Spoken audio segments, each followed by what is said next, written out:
ডাকতে বলে আজরাইল,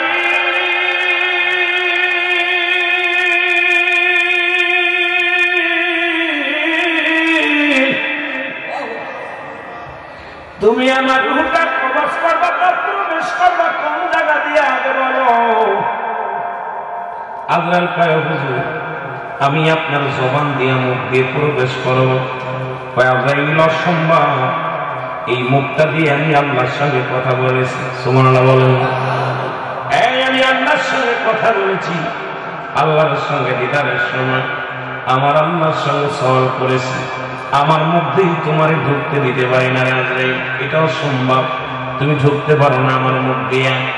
আজরাইল কয় হুজুর তাহলে আপনার চোখ দিয়ে ঢুকি। কয় খবরদার খবরদার চোখের দিকে যাবি না, কারণ এই চোখ দিয়া আমি আল্লাহর নূরের তাজাল্লি দেখছি। সুতরাং এই চোখ দিয়ে আমার মাবুদের দর্শন করেছি, আমার মাবুদের নূরের চেহারা নূরের তাজাল্লি দেখেছি, আমার চোখ দিয়ে তোমারে ঢুকতে দিতে পারি না আজরাইল। জোরে জোরে চিল্লায় বলা যাবে না মারহাবা। আজরাইল বলে হুজুর তাহলে আপনার নাক দিয়ে ঢুকি। নাক দিয়ে ঢুকি, দাঁড়াও দাঁড়াও, আমার এই নাক দিয়ে যখন আল্লাহ দিদার করেছিলাম, দূর পাহাড়ে যখন আমি মাওলার সঙ্গে দিদার করতে গিয়েছিলাম, জান্নাতি একটা ঘিরান, আল্লাহর নূরের তাজাল্লির একটা ঘিরান আমার নাকের মধ্যে প্রবেশ করেছে। সুতরাং আমার নাক দিয়ে তোমার আমি ঢুকতে দিতে পারি না আজরাইল। আজরাইল বলে হুজুর বেয়াদবি করবেন না, কারণ আপনারা জানতে আমি সময় হয়ে গেছে, আল্লাহ পাকের হুকুম হয়ে গেছে, আপনি বেশি কথা বলবেন না, আমার যেদিক ইচ্ছা আমি সেদিক দিয়ে আপনার জানটা কবজ করব, কারণ হুকুম হয়েছে আমার আল্লাহ। সুতরাং আপনার কোনো বাধা শোনার সময় নাই। হযরত মুসা আলাইহিস সালাম রাগান্বিত হয়ে একটা থাপ্পড় লাগায় দিয়েছে। আদম আলাইহিস সালামের এত জোরে থাপ্পড় লাগাইছে, সঙ্গে সঙ্গে চোখ দুটি উঠে গেছে, চোখ দুটি কানা হয়ে গেছে। জোরে জোরে চিল্লায় বলা যাবে না মারহাবা। আজরাইল বলে আল্লাহর নবী আপনার সাথে এত তর্ক করার সময় নাই, আপনার সাথে কৈফিয়ত দেওয়ার সময় নাই। আল্লাহ তাআলা আমাকে হুকুম দিয়েছে আপনার রূহটা কবজ করার জন্য, আপনার কাছে হিসাব, আপনার কাছে অনুমতি নেওয়ার প্রয়োজন নাই, আমি এখন রূহ বাইর করব। মুসা আলাইহিস সালাম এত তেরা, একটা থাপড় লাগে, এক থাপড়ে দুইটা চোখ কানা হয়ে গেছে। আজরাইল জোরে বলেন মারহাবা। চোখ দুটা কানা হয়ে দাঁড়ায় আছে। আল্লাহ কারাই ইমানদারের পর, নবীদের পর মৃত্যুর ওয়াজ দিছে, এই জন্য আগে একটু কথা বলে নি। এত পর, এত শক্তি আমার আল্লাহর কাছে চলে গেলেন। আমার আল্লাহ ডাকতে পারে চোখ দুটি কানা, আজরাইল দুটি চোখ ধরে পড়ে আছে, দুটি চোখ উপড়ে গেছে। আল্লাহ তাআলা তার কুদরতে হাত দিয়ে বলে আজরাইল তোর চোখ দুটি আমি ছেড়ে দিলাম। তবে মুসা আলাইহিস সালামের কাছে এত তেরামি করতে গেলে কেন? পৃথিবীর মধ্যে যত নবী আমি পাঠাইছি সব নবীর চাইতে তুমি মেজাজ গরম আমার মুসা। আমার মুসা একটু রাগান্বিত, তোর থাপ্পড় মারি দিয়া দুটি চোখ কানা করে দিছে। আমি আমার নবীর ইজ্জতের খাতিরে তোর চোখ দুটি ভালো করে দিলাম। আমার নবীর জানটা কবজ করা লাগবে না, ওর দায়িত্ব আমি নিজেই নিলাম। জোরে জোরে বলেন মারহাবা। তোমার মুসা নবীর কাছে যাওয়া লাগবে না, যেহেতু মাইটার খেয়ে আইছো মুসা, তুমি মুসার হাতে মার খেয়ে আইছো, এখন আমি দায়িত্ব নিলাম, আমি আল্লাহ দায়িত্ব। আবার আল্লাহ ডাকতে বলে হে আল্লাহ নবী মুসা, আপনার হায়াত জিন্দেগি শেষ হয়েছিল, তবে আপনি যতদিন বাঁচতে চান আপনাকে আমি বাধা দিব না। একটা পশুর গায়ে, একটা মশির গায়ে যতগুলো পশম আছে, এত বছর যদি আরো হায়াত চান আমি আপনাকে হায়াত দান করব। তারপরে আপনি আসেন, তবু আপনার সঙ্গে জোরাজুরি হবে না, আপনি যখন আসতে চান তখনই আপনারা নিয়ে আসবেন। কিন্তু যদি এতদিন আপনি হায়াত চান তবু আপনার হায়াত দেওয়া হলো। মুসা নবীকে আল্লাহ কি শোনাইলাম, তারপরে কি হবে?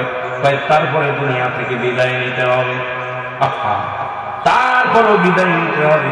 মুসা নবী আল্লাহ এটা কি শোনাইলেন? কারণ এতদিন হায়াত পাওয়ার পরে যদি মরা লাগে, এই দুনিয়ার জিন্দেগি আমার দরকার নাই। কারণ বিগত দিন এই যে 100-200 বছর আমি বেঁচেছিলাম, এই 300 বছরে বেঁচেছিলাম, কত কষ্ট করা লাগছে, খাটা লাগছে, কাজ করা লাগছে, বন্দেগী করা লাগছে, এগুলোর দরকার নাই, আমার হায়াতের দরকার নেই রে আল্লাহ। তবে আপনার যদি আমার নিতে হয় আর একটাবার আমার সুযোগ দিবেন, আমি আপনার সঙ্গে দিদার করবো, আপনার সাথে কিছু কথা বলবো, তারপরে আপনি আমারে নিয়ে যাবেন, এইটা আপনার কাছে আমার দাবি। আল্লাহ কয় মুসা রে, আমি দায়িত্ব নিলাম, আমি তোমার হুকুম দিলাম, আমার তোমার সাথে দেখা হবে, আমি আল্লাহ তোমার সঙ্গে বসবো। জোরে জোরে বলো আল্লাহু আকবার। এতদিন হায়াত দিবেন, তারপরে মরা লাগবে, তাহলে বেঁচে রাখবেন। কথা বলছেন? 50 বছর, 60 বছর, 80 বছর আমরা বেঁচে আছি, এরপরও মরা লাগবে, মরেন নাই লাগবে। কথা বলেন আছে? মরা লাগবে। মুসা নবীকে আল্লাহ যেহেতু মরাই লাগবে, হায়াত হবে কি? হায়াত দেওয়া খুব দরকার নেই। তাহলে আমার যাওয়ার আগে আপনার সাথে তো সাক্ষাৎ করতে চাই। সাক্ষাৎ হয়ে গেল, লম্বা ইতিহাস 1 থেকে 1.5 ঘন্টা লাগবে আলোচনা করতে গেলে। আপনাদের সময় নষ্ট করবো না, কষ্ট দিব না, সংক্ষিপ্ত আকারে বলে দিব। মুসা নবীর সঙ্গে আল্লাহ ডাক দিলেন, মুসা একটু পারে দেখা হবে, সাক্ষাৎ হবে। মুসা নবী চলে গেলেন। মুসা নবী আল্লাহকে দেখে বড় আনন্দিত হলেন, অনেক কষ্ট করে পাহাড় উঠলেন, পাহাড়ে উঠিয়া ঘোরাঘুরি করলেন, আল্লাহর সাথে সাক্ষাৎ হয়ে গেলেন। আমার আল্লাহ কয়, মুসা রে, তুমি যতদিন ইচ্ছা ততদিন তুমি দুনিয়ার জিন্দেগিতে থাকতে পারো, আমি আল্লাহ তোমার কথা দিলাম, আজরাইল কোনদিন তোমার কাছে আসবে না, এই অর্ডার আমি তোমার সাথে করে দিলাম। জোরে জোরে বলেন আল্লাহু আকবার। আপনি যখন আসতে পারবেন তখন আমি নিয়ে আসবো, কিন্তু আজরাইল আপনারা ডিস্টার্ব করবে না, আজরাইল ডিস্টার্ব করবে না। মুসা নবী রওনা হয়ে গেলেন। আল্লাহ তার মুসা নবীর হাতে একটা লাঠি। আমার আল্লাহ বলে, হে আল্লাহ নবী, আপনার হাতে কি বলে লাঠি? ওটাতে আপনি একটা পাহাড়ের মধ্যে বাড়ি মারেন। পাহাড়ের মধ্যে বাড়ি মারলেন, বিশাল একটা নহর বাইর হয়ে আসলেন, বিশাল একটা নদী বাইরে আসলেন। আল্লাহ নবী তাকায় দেখে পাহাড়ের মধ্যে একটা নদী হয়ে গেছে। নদী দেখিয়ে মুসা নবী ডাকতে বলে, আমার আল্লাহ, এই পাহাড় আশ্চর্য পাহাড়, এই পাহাড়ের মধ্যে আমি আঘাত করলাম, একটা নদী পেয়ে গেলাম। তবে আপনার কাছে আমার একটা দাবি, আমি দুনিয়া থেকে চলে যাব, তবে আমার কওমের লোক, এই পৃথিবীর মধ্যে যত মাখলুকাত আছে আল্লাহ, তাদেরকে আপনি রিজিকের ফয়সালা করে দিবেন। যখন কোন মানুষ বিপদে পড়তো আমার কাছে আসতো, আমি দোয়া করতাম, আল্লাহ আপনি নিয়ামতে ভরপুর করে দিতেন না। আমার বনি ইসরাইলের যত কওমের লোকেরা থাকলো, তাদের খাবারের ব্যবস্থা আপনি একটু গুছায় দিবেন, তাদের কাউকে আপনি বঞ্চিত করবেন না। আমার আল্লাহ কয়, মুসা রে, ও মুসা, তোমার হাতে কি কই লাঠি? তাহলে সাগরের মধ্যেও দাও পারি, একটা নদীর মধ্যে বাড়ি দাও। মুসা লাঠিখানাতে পানির উপরে বাড়ি মারলেন, সঙ্গে সঙ্গে একটা পাথর হয়ে আসলেন, বিশাল একটা পাথর। এই পাথরটা দেখে মুসা নবী আশ্চর্য হয়ে গেলেন। আল্লাহ, বাড়ি মারলাম পাহাড়ের উপরে, আসলে একটা নদী, নদীর মধ্যে বাড়ি মারলাম, আসলে একটা পাথর। আল্লাহ কয়, মুসা রে, পাথরের মধ্যে একটা বাড়ি দাও। সঙ্গে সঙ্গে মুসা আলাইহিস সালাম যখন পাথরের মধ্যে বাড়ি দিলেন, বাড়ি দেওয়ার সঙ্গে সঙ্গে একটা হরিণ নিয়ে এসে গেলেন। দেখে একটা জীবিত হরিণ, গালের মধ্যে, মুখের মধ্যে তার তাজা ঘাস আছে। আল্লাহ নবী বললেন, আল্লাহ কি আশ্চর্য দেখলাম। আমার আল্লাহ পাক ডাক দেখায়, মুসা রে, যেহেতু তামাম পৃথিবীর মাখলুকাতের মালিক, আমি সবাইরে খাওয়াই, সবাইরে পড়াই, তোমাকে আমি প্রমাণ করে দিলাম, ওই পাথরের মধ্যে একটা হরিণ আছে, খাবারের ব্যবস্থা আমি করে দিছি। দেখো তাজা ঘাস তার মুখের মধ্যে।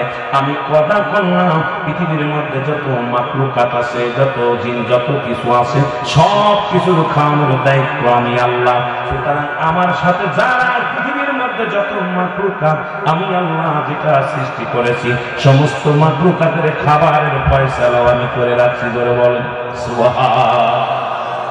আর একটু জোরে। তুমি দেখো, দেখো না তুমি যে এই হরিণ যেমন তাজা ঘাস মুখে নিয়ে আসে, এটা তো আমি বানাইছি। কে বানাইছে? স্রষ্টা কে?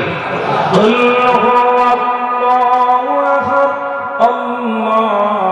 সামাদ, লাম ইয়ালিদ ওয়া লাম ইউলাদ। يولد ولم يكن له كفوا أحد জোরে জোরে চিল্লায় বলা যাবেন আল্লাহু আকবার।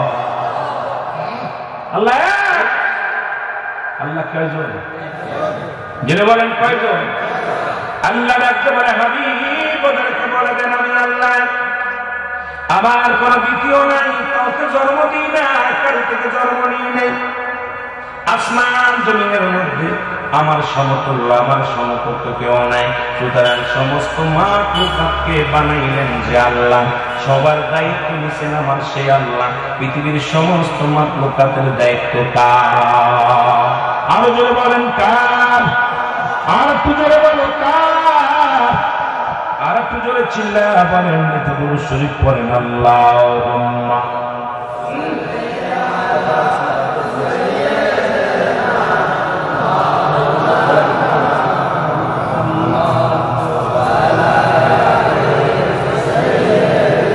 ভাই একটু জোরে দুরূদ পড়েন না।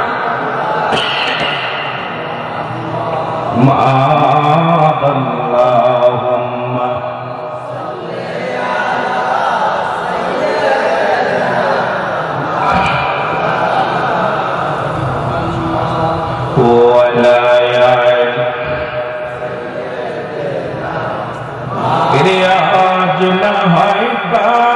তুমি যাইবা কবরে, মরার পরে ছবি রবে গো তুমি দেখি অগসাইয়া, মরার পরে ছবি রবে গো।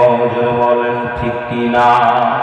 এর দাদাই গিয়েছে বাবাই গিয়েছে, কেউ না ফিরে আইল গো, যাবার পরে ছবি রবে গো তোমার, যাবার পরে ছবি রবে গো। বলেন আজ না হয় কাল তুমি যাইবা কবরে, মরার পরে ছবি রবে গো তুমি দেখো একবার সাইয়া, মরার পরে ছবি রবে গো। বলেন ঠিক কিনা? সব কিছু থাকবে, তুমি থাকবে। আল্লাহ নবী মুসা আলাইহিস সালাম বললেন, আল্লাহ আপনি ওয়াদা করলেন সমস্ত মাখলুকাতকে আপনি ডাকবেন গো। আমার আল্লাহ বলে, হ্যাঁ মুসা আমি ওয়াদা করলাম সব মাখলুকাতকে আমি খাওয়াই। খাওয়ানোর দায়িত্ব যেহেতু আমি স্রষ্টা, ওরা সৃষ্টি, যাকে আমি সৃষ্টি করেছি সবারই রিজিকের ফয়সালা আমি আল্লাহ দিয়ে দিও। মুসা নবীকে সালাম বিনিময় করলেন আল্লাহর তরফ থেকে। সালাম পাইয়া উত্তর দিয়া মুসা নবী চললেন। আস্তে আস্তে যায় দেখে পথের মধ্যে নির্জন একটা এলাকা, মরু প্রান্তরের মধ্যে 7 জন ব্যক্তি একত্রিত হয়ে একটা কবর খনন করতেছে। জোরে বলেন আল্লাহু আকবার। মুসা নবী তাকায় দেখে এত নির্জন এলাকায় কোনো মানুষ নাই, চারিপাশে বিশাল একটা মরু প্রান্তরে, সেখানে 7 জন মানুষ একটা কবর খোলে।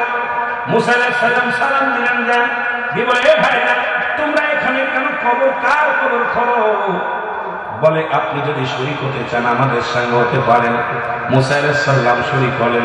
ওই 7 জনের সঙ্গে 8 জন মিলা কবর করলেন। কবরটা কমপ্লিট হয়ে গেলেন। মুসা আলাইহিস সালাম গায়ের ঘাম দিয়া, মুসলমান শুনে নাও, ঘাম ঝরতে লাগলেন, বুড়া মানুষ। এমন সময় কবরটা পুরা হয়ে গেলেন। লোকজনে বলে হে আল্লাহর নবী মুসা, ওই 7 জন বলে হে আল্লাহর নবী মুসা, আমরা যার জন্য কবরখানা খুঁড়তেছি সে আপনার মতো লম্বা চওড়া, আপনি যদি একটু মাপ দিয়ে দেখতেন, আপনি একটু শুয়ে দেখেন দিয়ে আপনার মাপ ঠিক আছে কিনা। কারণ আপনার মাপ যদি ঠিক থাকে, যাকে আমি কবরের মধ্যে শোয়াইব সেই লোকটা আপনার মতো লম্বা, আপনার মতো চওড়া, আপনার মতো বডি ফিটনেস। সুতরাং মাপের জন্য একটু কবরের মধ্যে শুয়ে পড়েন। মুসা আলাইহিস সালাম কবরের মধ্যে শুয়ে পড়ছে। শোয়ার সঙ্গে সঙ্গে মুসলমান শুনে না, যে 7 জন কবর খুললেন, ওই কবর যিনি খুললেন ওটা ছিলেন ফেরেশতা। আল্লাহু আকবার বলেন না। আল্লাহ প্রেরিত ফেরেশতা কবরের মধ্যে শুয়ে মুসা নবী আল্লাহ এত সুন্দর কবর, এমন নির্জন কবরে আল্লাহ এইরকম আমারে তুমি শান্তির মধ্যে রাখো। আল্লাহ সঙ্গে সঙ্গে আর ফেরেশতাকে বললেন, ফেরেশতারা তাড়াতাড়ি যা, মুসা নবীর হাতে একটা আপেল ধরাইয়া দেয়। একটা ফেরেশতা একটা আপেল নিয়ে চলে আসলেন, আপেলটা নিয়ে মুসা নবীর হাতে দিলেন, হুজুর খান। কবরের ভিতরে শুয়ে যখন আপেলের মধ্যে কামড় দিলেন, আমার আল্লাহ পাক মুসা আলাইহিস সালামের রূহটা বাইর করে দিলেন। জোরে জোরে চিল্লায়া চিল্লায়া বলেন আল্লাহু আকবার।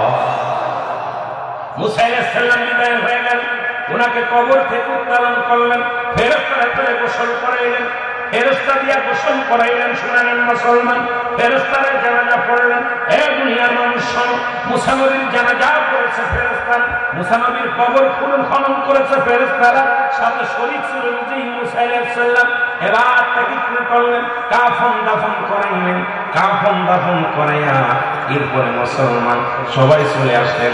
এরপর থেকে ওই কবরটা খোঁজার জন্য বনী ইসরাইলের মানুষ কিয়ামত পর্যন্ত কবর শুধু খুঁজবে আর খুঁজবে, কারণ ওই কবরের কোন চিনাক্ত নাই। এমন ভাবে কবরটা দিয়া দিয়েছে, মুসা নবী চিরতরে ওখানে শুয়ে আছে, কেউ আজ পর্যন্ত মুসা নবীর কবরটা খুঁজে পায় নাই। আর মুসা নবীর জানাজা পড়বে দুনিয়ার কোন মানুষ পড়তে পারে নাই। মুসা আলাইহিস সালাম ওই কবরের মধ্যে শুয়ে আছে কিয়ামত পর্যন্ত। কবরটাকে জান্নাত বানায় শুয়ে আছে, ধরে বলেন মারহাবা। আল্লাহ পাক কত আসানে জানটাকে বাঁচাচ্ছে। দেখ আপেল দেবে, আপেল খাওয়ার মজায় পায়, কারণ তো যখন কবরে শুয়ে আল্লাহ এত সুন্দর নির্জন, এত সুন্দর জায়গা, এইরকম একটা জায়গা হইলে ভালো হতো। আল্লাহ যেহেতু রাজি হয়েছে এইরকম ভালো তোরে ওড়ে দিয়ে ফেরেশতা দিয়ে কেমনে টেকনিক খেলায় কবর পিছাইছে, এরকম মাইফে দেখাইছে।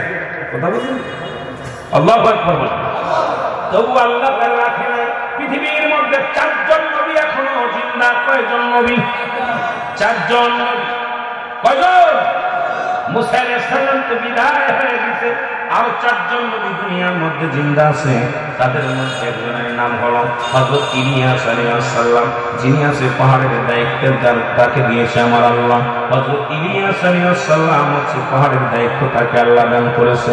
একজন হলো পানির দায়িত্ব আছেন খিজির আলাইহিস সালাম, আর একজন জান্নাতের মধ্যে আছে জীবিত অবস্থায়, ওনার নাম হলো হযরত ইদ্রিস আলাইহিস সালাম। আর একজন নবী আমার নবীর উম্মত হয়ে আসবে, আপনাদের নাম জানা আছে? নাম জোরে বলেন হযরত ঈসা আলাইহিস সালাম। আপনাদের জানা আছে আমার নবীর উম্মত হইয়া একজন নবী আইব, সেই নবীর নাম হযরত ঈসা আলাইহিস সালাম। জোরে বলেন না মারহাবা। আর একজন নবী আছে মুসলমান শুনে না, যার কথা উল্লেখ আছে, যিনি দুনিয়া থেকে আল্লাহ উঠায় নিয়ে গেছে, তবে দুনিয়ার মধ্যে পাঠাবে কি জানি না, যার নাম হলো হযরত জাকারিয়া আলাইহিস সালাম, যিনি গাছের কাছে সাহায্য চেয়েছিলেন, আল্লাহর কাছে সাহায্য বাদ দিয়া গাছের কাছে সাহায্য চেয়েছিলেন। ওই ব্যক্তি মুসলমান, কখন পাঠাবে কখন আসবে কেউ বলতে পারি না, তবে কোন কিতাবের মধ্যে পাই নাই উনি আসবে। তবে গাছের কাছে সাহায্য চেয়েছিলেন, যে গাছটার উপরে ইহুদিরা কি করেছিলেন, সেই গাছটাকে পাড়াইলেন, এরপরে আগুনে তারে পোড়াইলেন, কিন্তু আল্লাহ তার প্রিয় বান্দারে উঠায় নিয়ে গেছে। তবে পাঠাবে কি পাঠাবে না এটা আমরা বলতে পারি না, কোনো প্রমাণ আমরা পাই না, তবে আল্লাহ ভালো জানে। জোরে বলেন মারহাবা। আর কি জোরে বলেন না? এই মূসা আলাইহিস সালাম আল্লাহর সঙ্গে দিদার করতেছেন। শুনে রাখবেন আলোচনা মুসলমান, মৃত্যুর আলোচনার মধ্যে আপনার কোন মৃত্যুর আলোচনা হয় না। কুল্লু নাফসিন, এর কোন আর কোন আছে না? কথা বল। এর অনেকে হুজুর মৃত্যুর কোন আপনার আলোচনা করা যাবে না, কিন্তু মৃত্যুর আলোচনা দিলে হবে এরা বাড়াই করে বলা যায়। কথা কেন বাড়াই বলা সম্ভব না? কথা বলেন ঠিক কি না? কেউ কেউ ইন্তেকাল করছে, কেউ কেউ মরেছে, কেউ কেউ মারা গেছে। কথা বল না? আর ওকে স্বর্গে গেছে তাই নরকে গেছে। কথা কয় না? সবই তো একই, যে লাও ঠিক। মুসা আলাইহিস সালাম মুসলমান আল্লাহর সঙ্গে দিদার করতে গেলেন। 3 জন মানুষের সঙ্গে দেখা। কয়জন? মুসার ভিতর তো রয়েছে, মরার খবরটা বলে আসলাম, তারপরে একটু আরেকটা খবরে চলে যাই, তারপরে দেখা যাক কোন দিকে আগানো যায়। আবার বাগেরা গভীর মনোযোগ। 3 জন মানুষের সঙ্গে দেখা হলো। এর মধ্যে একজন হলো মহিলা, 2 জন হলো পুরুষ। একজন কি? একজন হলো মহিলা, 2 জন হলো পুরুষ। মুসা আলাইহিস সালাম যায় একজন ধনী পুরুষের সঙ্গে দেখা। ধনী লোক মুসা নবীকে সালাম দেয়, আল্লাহর নবী মুসা আপনি কই যান? আল্লাহর সঙ্গে দিদার করতে যান, আল্লাহর সঙ্গে কথাবার্তা বলতে যায়। কারণ আমার তো আল্লাহর সঙ্গে অনেক পরামর্শ করা লাগে, অনেক কিছু জানার দরকার আছে, অনেক কিছু মানার দরকার আছে। আমি নবী মুসা আলাইহিস সালাম যাই, আল্লাহর দরবারে যাই। আল্লাহর নবী মুসা বলার পর ধনী লোক ডাকতে বলে, নবী মুসা আপনার কাছে জানতে চাই, আমি আল্লাহ এত ধন সম্পদ দিয়েছি, এই পৃথিবীর মধ্যে বাড়ির অভাব নাই, গাড়ির অভাব নাই, এই দুনিয়ার মধ্যে সম্পদের পাহাড় আমার আল্লাহ বানায় দিয়েছে রে। আপনার কাছে জানতে চাই কি আমল করলে আমার কমে যাবে, কি আমল করলে আমার এই দুনিয়ার মধ্যে এই সম্পদ কমে যাবে, আমি আপনার কাছে জানতে চাই। তোমার আল্লাহর কাছে জেনে আসবা কি আমল করলে এই দুনিয়ার সম্পত্তি কমবে, একটু জানতে চাই। জোরে বলো মারহাবা। এত পরিমাণ ধন দৌলত দিছে আল্লাহ আমারে, আমার ভাল লাগে না। আল্লাহর কাছে জিগাইবেন যে কি আমল করলে আমার ধন সম্পদ কমে যাবে, কি কাজ করলে? তোমার নালিশটা নিলাম। দ্বিতীয় আর একজন মহিলার সঙ্গে দেখা হয়ে গেল। মহিলা বলে, আল্লাহর নবী মুসা কই যাও? আল্লাহর সঙ্গে দিদার করতে যায়। বলে, আপনি যেহেতু আল্লাহর সঙ্গে দিদার করতে যান, আপনার কাছে আমার একটা জানার বিষয় ছিল আপনার আল্লাহর কাছে। বলে, কি বলো? সেটা হলো, আমার আল্লাহ আমার মহিলা বানাইছে, আমি গরিব মানুষ, আমার কোনো ধন নাই, টাকা নাই, গরিব মানুষ, আমার আল্লাহ কেন আমার গরিব বানালো? আমি কি করলে বড় হতে পারবো, কি করলে ধনী হতে পারবো? তুমি তোমার আল্লাহর কাছ থেকে একটু জেনে আসবা, এরপরে আমারে জানাইবা। এটা তোমার কাছে আমার দাবি, আমি কি কাজ করলে বড় লোক হয়ে যাব, টাকা পয়সার মালিক হয়ে যাব? আল্লাহ নবী মুসা আলাইহিস সালাম বললেন, তোমার নালিশটাও নিলাম। দুজনের নালিশ। তৃতীয় নাম্বার, একটা লোকের সঙ্গে দেখা, তিনি রাস্তার মধ্যে পড়ে আছে, রাস্তার মধ্যে পড়ে আছে, ধুলাবালির মধ্যে ঘোরাঘুরি করে, ধুলাবালির মধ্যে ঘোরাঘুরি করে, হাত নাই, পা নাই, খুড়া নেলা। রে আল্লাহর নবী মুসা, তুমি কই যাও? নিশ্চিত তুমি আল্লাহর সঙ্গে দিদার করতে যাও। তোমার কাছে আমার একটা দাবি, আমারে আমার আল্লাহ কেন বানাইছে, আমার দেহ কোনো কাজে লাগবে কিনা, আমার কোনো কাজে লাগবে কিনা আমি জানতে চাই। আমার আল্লাহ আমারে কেন বানাইলো, কেন বানাইলো, এটা আপনার কাছে আমি জানতে চাই। কারণ আমার আল্লাহর কাছে জিজ্ঞাইবেন আমার মতো অসল মানুষকে কেন বানাইলো, আর কোনো কাজে লাগবে কি না এটা জেনে আসবেন। আমার নবী মুসা আলাইহিস সালাম ডাকতে বলেন, ঠিক আছে আমি এটাও জেনে আসবো। জোরে জোরে চিল্লায়া বলেন আল্লাহু আকবার।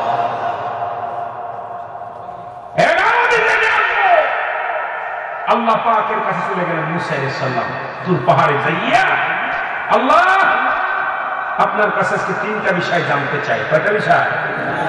তিনটা বিষয় জানতে চাই। আল্লাহ বলে, কি কি? বলে, তিনজন তিনটা প্রশ্ন করছে।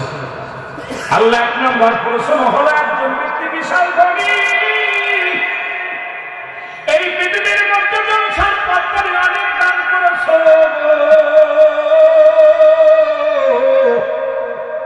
ওই ব্যক্তি বলেছে এমন কি আমল করলে দুনিয়ার সম্পদ কমে যাবে? ওই লোকটা বারবার আমার কাছে দাবি করছে, কি আমল করলে দুনিয়ার সম্পদ কমে যাবে? আমার আল্লাহ বলে, মুসা রে,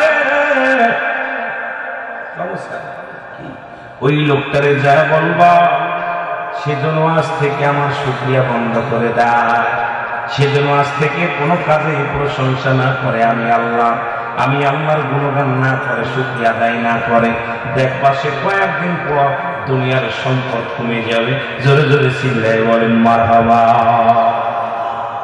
দ্বিতীয় ব্যক্তির প্রশ্ন, আল্লাহ ওই গরিব মানুষটা অভাবী মানুষ, তার বাড়ি নেই, ঘর নেই, ছোট্ট একটা করে ঘর, দিন আনে রাত খায়, রাত আনে দিন খায়, অভাবগ্রস্ত মানুষ। আল্লাহ গো, তার একটা প্রশ্ন, সে কি কাজ করলে বড় লোক হয়ে যাবে? আমার আল্লাহ ডাকতে কয়, মুসা শোনো, ওই লোকটারে বলবা সেই জন্য আজ থেকে বেশি বেশি আমার শুকরিয়া আদায় করে, আমার প্রশংসা যত করবে আমি আল্লাহ তার প্রশংসা শুনিয়া সম্পদের মাত্রা বাড়ায় দেব। জোরে বলেন মারহাবা। বুঝা নিবেন বাবা, কথা বলছেন। তৃতীয় নাম্বার ব্যক্তি আল্লাহ ডাকতে বলেন মুসা আর কি নালিশ বলে আমার আল্লাহ 3 নম্বর একটা মানুষ, ইনি আমার কাছে প্রশ্ন করছে, তার তো 2টি পা নাই 2টি হাত নাই। কি নাই? 2টি পা নাই হাত নাই। তারে কেন বানাইলেন? তারে কিসের জন্য বানাইলেন? মুসা আলাইহিস সালাম ডাকতে বলা পর আল্লাহ রাব্বুল আলামিন বলে যাও মুসা যাও, ওই লোকটারে জানায়া দিবা সেই লোকটার আমি বানাইছি জাহান্নামের মধ্যে ছোট ছোট ছিদ্র আছে, জাহান্নামের মধ্যে ছোট ছোট ছিদ্র আছে। ওই খোড়া ব্যক্তি, ওই কানা ব্যক্তি, ওই লেলা ব্যক্তিকে দিয়ে, কানা খোড়া নেঙ্গানুলা যারা আছে এদেরকে দিয়া আমি আল্লাহ ওই জাহান্নামের ছোট ছোট ছিদ্রগুলো বন্ধ করব। জোরে জোরে চিল্লায় বলা যাবেন আল্লাহু আকবার। জাহান্নামের মধ্যে কিছু ছিদ্র আছে, এটা আমি খোড়াটার হাত নাই পা নাই ওইটার দিয়ে আমি বন্ধ করব। আল্লাহু আকবার বলেন। মুসা নবী মনে একটু কষ্ট লাগছে, আল্লাহ একইতে বেচারার পা নাই, হাঁটতে পারে না, হাত নাই, লড়াইতে পারে না, এই লোকটা তুমি জাহান্নামের ছিদ্র বন্ধ করবা। বড্ড মুসা আলাইহিস সালামের কষ্ট হয়েছে। যাও চলে যাও। মুসা নবী চলে আসলো। প্রথম দেখা হলো যে লোকটা ধনী লোকটা ধনী লোকের কাছে বলছে ভাইজান, হ্যাঁ মুসা আমার প্রশ্নের জবাব দিয়ে যাও। তো জবাবটা হলো আল্লাহ বলেছে আপনি আজ থেকে আল্লাহ শুকরিয়া আদায় করবেন না, আল্লাহ শুকরিয়া আদায় করবেন না, আপনার সম্পদ কমে যাবে। ধনী লোক চিৎকার মেরে বলে মুসা নবী তুমি কেমন মেয়ে যে আল্লাহ আমার এত সম্পদ দিয়েছে, যে আল্লাহ আমার এত ভালোবাসে, আর আমি সেই আল্লাহর প্রশংসা না করে থাকতে পারবো? তাতে যদি সম্পদ আরো বেড়ে যায় আমার দুঃখ নাই, তবু আল্লাহর প্রশংসা ছাড়তে রাজি না। আল্লাহ কয় আরো দ্বিগুণ সম্পদ বাড়ায়, সঙ্গে সঙ্গে দ্বিগুণ সম্পদ বেড়ে গেছে। যারা বলেন সুবহান। চলে গেছে মেয়েটার কাছে। মেয়েটা বলতেছে আল্লাহ নবী মুসা তুমি আমার আল্লাহর কাছ থেকে কি ফয়সালা আনছো বলো। আল্লাহ নবী বললেন, মুসা বলতেছে এ মেয়ে শোনো, আল্লাহ বলছে তুমি বেশি বেশি প্রশংসা করো। তোর আল্লাহর প্রশংসা করবো, তোর আল্লাহ আমার কি দিছে, তোর আল্লাহ আমার কি দিছে, তোর আল্লাহর প্রশংসা করবো? না আছে পেটে খাবার, না ভালো কাপড়, আমি কি করে তোর আল্লাহর প্রশংসা করবো? সঙ্গে সঙ্গে একটা তুফান আসলেন। তুফান এসে ওই বুড়ির ছোট একটা কুড়ে ঘর এটা ভেঙে গেল। ভেঙে যাওয়ার পর বুড়ি এদের তাকায় দেখে ঝড় এসে সব ভেঙে ফেলল। আশপাশে কোনো ক্ষতি হয়নি, খালি বুড়ির ঘরটা ভাঙছে। বুড়ি চিৎকার মেরে কান্দে, মুসারে আমার ভুল হয়ে গেছে, যদিও সারাদিন ভিক্ষা করতাম, রাত্রে হলে একটা মাথা জাগার জায়গা ছিল, মাথা গোজা স্থায়ী ছিল, সেটা আল্লাহ নিয়ে গেছে, আমি ভুল হয়ে গেছে, আমার মাফ করে দেন, তোমার আল্লাহ যেন মাফ করে দেন। মুসা নবী তওবা করাইলেন, মাফ করে দিলেন। আল্লাহ সঙ্গে সঙ্গে মহিলার সম্পদ বৃদ্ধি করে দিলেন। আরো জোরে আরো জোরে। এর দ্বারা প্রমাণ করে দিলেন যে তোমরা যদি গরিব থাকো তাও প্রশংসা করো কার? ধনী থাকো প্রশংসা করো কার? গরিব বানায় কে? আরো জোরে বলেন কে বানায়? ধনী বানায় কে? সম্পদের মালিক বানায় কে? ফকির বানায় কে? সব কিছু বানায় কে? আল্লাহ। আপনি যে হালাতে থাকেন শুকরিয়া আদায় করেন। আপনার একটা চোখ নাই শুকরিয়া, পা নাই শুকরিয়া আদায় করেন, জ্বর হয়েছে শুকরিয়া আদায় করেন। আপনি অসুস্থ মানুষ শুকরিয়া আদায় করেন, আল্লাহ আমার তুমি নেও নাই, অসুস্থ দিছো, কত মানুষ তো তুমি নিয়ে দিছো কবর, আমার এখন সুযোগ আছে বাঁচায় রাখছে, শুকরিয়া খালি বেশি বেশি আদায় করবে, আল্লাহ খুশি হয়ে যাবে। জোরে বলেন সুবহান। আর একটু জোরে বলেন না। আমার ভাইরা, আমার বন্ধুরা, মুসা আলাইহিস সালাম চলে গেলেন, যে ব্যক্তির পা নাই হাত নাই ওই লোকের কাছে চলে গেলেন। উনি যা চলে যাওয়ার পর জিজ্ঞাসা, হে আল্লাহর নবী মুসা তুমি আমার জন্য প্রশ্নের কি জবাব দিয়ে যাও, আমার জবাব দিয়ে যাও। মুসা বলে ভাই রে, আমি যদি তোমার জবাব দিই তুমি বড় কষ্ট পাবা, আমি কেমনে বলবো তোমার কাছে এই কথাটা বলবো? বলে আল্লাহর নবী মুসা কি জবাব দিছে আমার আল্লাহ একটু আমার বলে দাও। বলে জবাবটা হলো তোমারে আমার আল্লাহ বানাইছে, দুনিয়ার মধ্যে পাঠাইছে, জাহান্নামের মধ্যে ছোট ছোট ছিদ্রা আছে, এই ছিদ্রগুলো বন্ধ করার জন্য তোমার বানাইছে। সঙ্গে সঙ্গে হাতবিহীন পাবিহীন লোকটা বলছে আলহামদুলিল্লাহ, আমি আল্লাহর দরবারে শুকরিয়া আদায় করি যে আমার মতো কামার মতো ঘোড়া, আমার মতো একটা মুসল প্রতিবন্ধী মানুষ দিয়ে আমার আল্লাহ উপকারে লাগবে, এই জন্য আমারে বানাইছে। আমি অত্যন্ত খুশি, জাহান্নামের ছিদ্রা বন্ধ করলো, তবু আমার দিয়ে একটা কাজে লাগাইবে আমার আল্লাহ, এই জন্য প্রশংসা করি আমার আল্লাহ। জোরে জোরে চিল্লায় বলা যাবে না আমার হাওয়া। আমার আল্লাহ দেখায় মুসা, ওকে শুভ সংবাদ দিয়ে দে। ওর জন্য একটা নয়, দুটি নয়, ও তো মুমিনদের অন্তর্ভুক্ত, ওদের জন্য প্রস্তুতি রাখছে 8টা জান্নাত। আরো জোরে, আরো জোরে। যেহেতু সে আমার প্রশংসা করছে, যেহেতু আমার প্রশংসা করছে, যার হাত নাই তার পা নাই, তারপর আমার শুকরিয়া আদায় করছে, আমি আল্লাহ বান্দার উপর অত্যন্ত খুশি হয়ে গেছি, অত্যন্ত রাজি হয়ে গেছি। আমি আল্লাহ একটা নয়, দুটি নয়, ওই অসাল ব্যক্তির জানায় দাও, আমি আল্লাহ তার জন্য 8টা জান্নাতের দরজায় খুলে দিলাম, আমি আল্লাহ তার জান্নাতি করে দিলাম। জোরে জোরে চিল্লায় বলা যাবে না মারহাবা। আরে শুকরিয়া আদায় করার কারণে আল্লাহ রাজি হয়ে যায়, খুশি হয়ে যায়। যে অবস্থায় থাকেন শুকরিয়া দেখেন, আলহামদুলিল্লাহ। ভাই কেমন আছেন?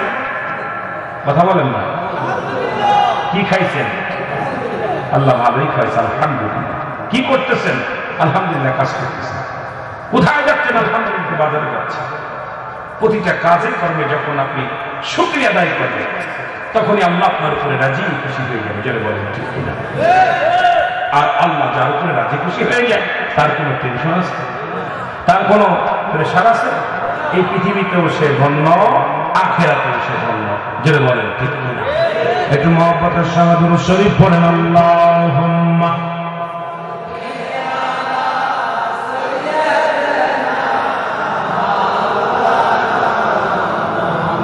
ওয়ালা আলি সাইয়্যিদিনা।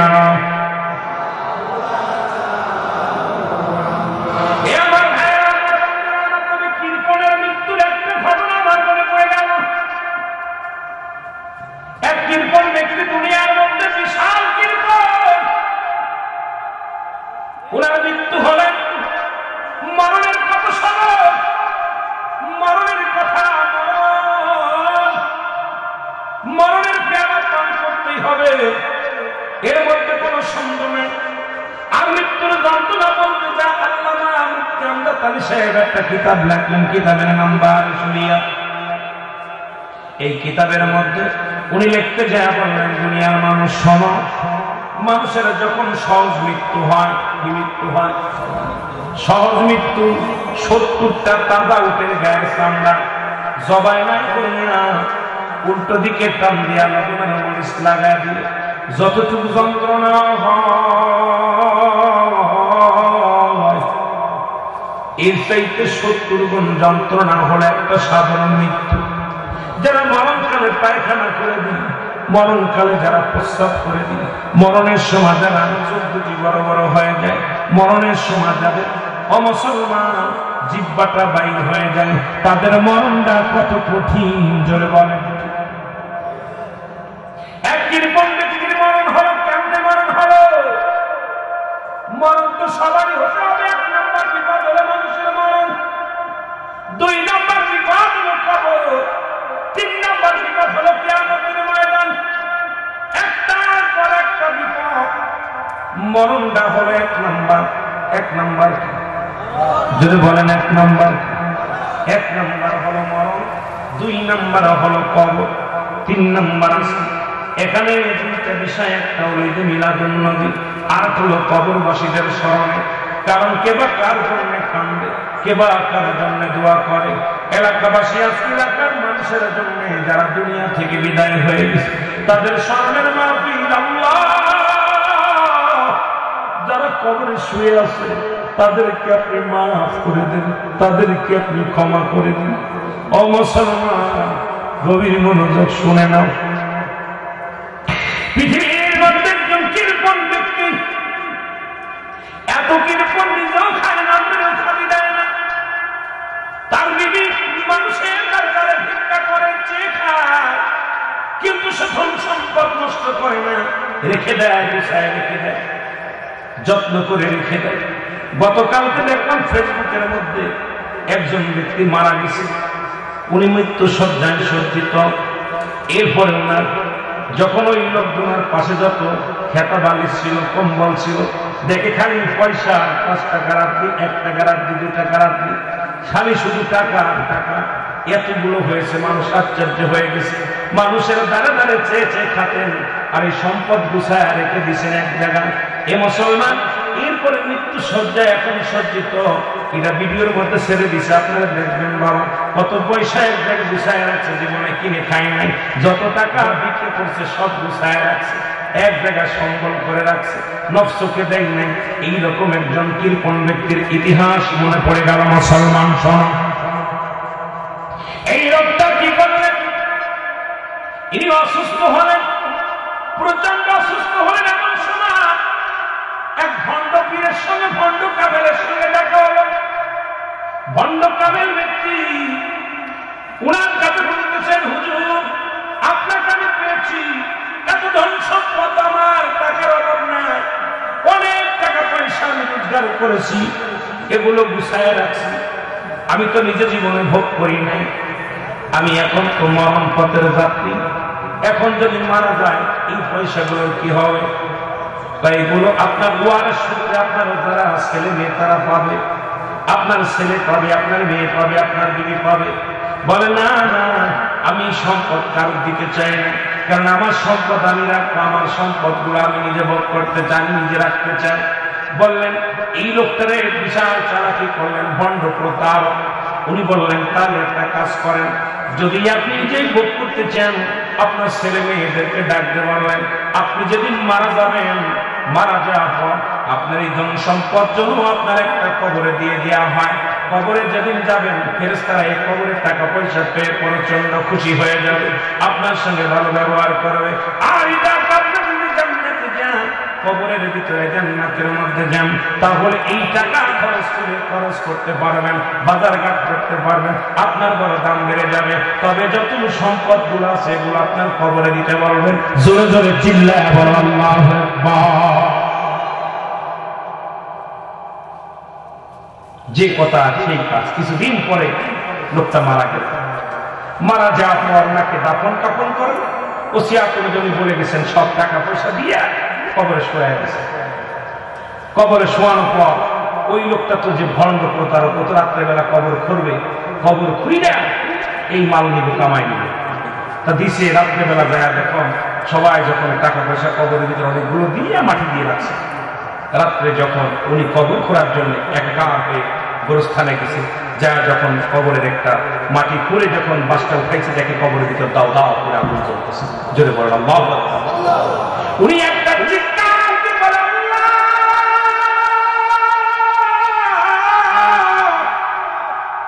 তুমি আমার কি দেখাইলা, তুমি আমার কি দেখাইলা।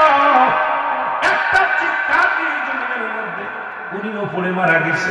ও মুসলমান শোনে না, প্রতিবেশী এসে দেখে ওই কবরের সকালবেলা গোরস্থানে দেখে যে একটা লোক উপরে শুয়ে আছে, দেখে মারা আছে, এবং কবর খোলা, কবরের মধ্যে দাও দাও করে আগুন জ্বলে। মুসলমান শুনে নেন, সুতরাং কবরের মধ্যে কবরে যাওয়া হয়, কবরে হিসাব হয়।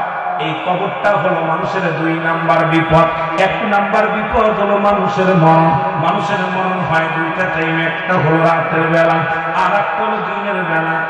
একটা হলো রাতের বেলা, একটা হলো দিনের বেলা। আমার ভাইরা, একটা মরণ হয় রাত্রে, একটা মরণ হয় দিনে। দিন শেষ করেছেন, মৃত্যুবরণ করেন নাই, রাত শুরু করেছেন, মরণ আপনাদের এখনো মরণ হয় না। সকাল পর্যন্ত বেঁচে থাকবো কেউ বলতে পারি না, পারবো না। যদি বলেন পারবো কি না, কারণ পৃথিবীর মধ্যে আসার সিরিয়াল আছে, যার কোনো সিরিয়াল নাই। এই দুনিয়ার মায়া ছেড়ে চলে যেতে হবে, মরণের চিন্তা বেশি বেশি করা লাগবে। এই জন্য আমার সাথে বলেন আমার মরণ শিবে কখন কেউ তো জানি না, আমার আমি চলে যাব আমায় তোমরা ভুলা যায় না, আমি চলে যাব ভুলা যায় না, আমার মরণ শিবে কখন কেউ তো জানি না, আমার মরণ টাকা পয়সা দালান কোটা জায়গা করাছি সব কিছু ফেলাইয়া একাই চলেছি রে আমি, কোনটা বলেন সব কিছু ফেলাইয়া এর যাবার বেলায় ভেবে দেখি আমার কেহ নাই, আমি যাবার বেলায় ভেবে দেখি না আমার মরণ কুল্লু মান আলাইহা সব শেষ করে দিবে কে? আল্লাহ। আর তুই যে বলেন কে? আল্লাহ। আল্লাহ বলে দুনিয়ার মানুষেরা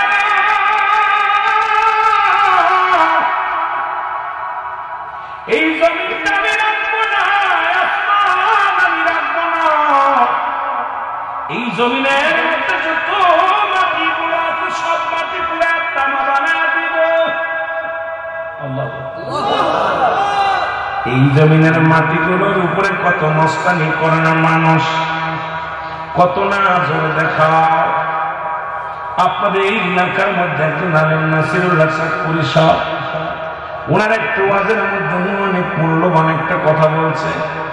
কত রাজা, কত প্রজা, কত বাদশাহ, ফেরাউন, নমরুদ এই দুনিয়ার মধ্যে তারা খোদাই দাবি করলো, কেউ নাই কেউ নাই, আমিও থাকবো না, উনিও চলে গেছে। এই দুনিয়ার কত বাড়িওয়ালা, কত গাড়িওয়ালা, এই দুনিয়ার কত মানুষ দেখলাম, কেউ নাই, আমিও থাকবো না, আপনিও থাকবেন না, একদিন বিদায় নিতেই হবে, এর মধ্যে কোনো সন্দেহ নাই। জোরে জোরে চিল্লায় বলা যাবে না আল্লাহ। আল্লাহ বলে বান্দার এই জমিনকে আমি রাখবো না, এই জমিনের মাটিগুলো আমি পোড়ায় তামা বানায় দিব, এই জমিনের মধ্যে যত পানি আছে সব পানি পোড়ায় ছাই বানায় দিব। যেদিন কিচ্ছু বলতে কিচ্ছু থাকবে না, সেদিন থাকবো শুধু আমি আল্লাহ। কে থাকবে জোরে বলেন? আমার আল্লাহ থাকবে। তাহলে আপনাকে আমাকে বোঝার দরকার, সেই মওলার গোলামি করা লাগবে। সেই মওলার গোলামি ছাড়া কোনো পথ নাই রে।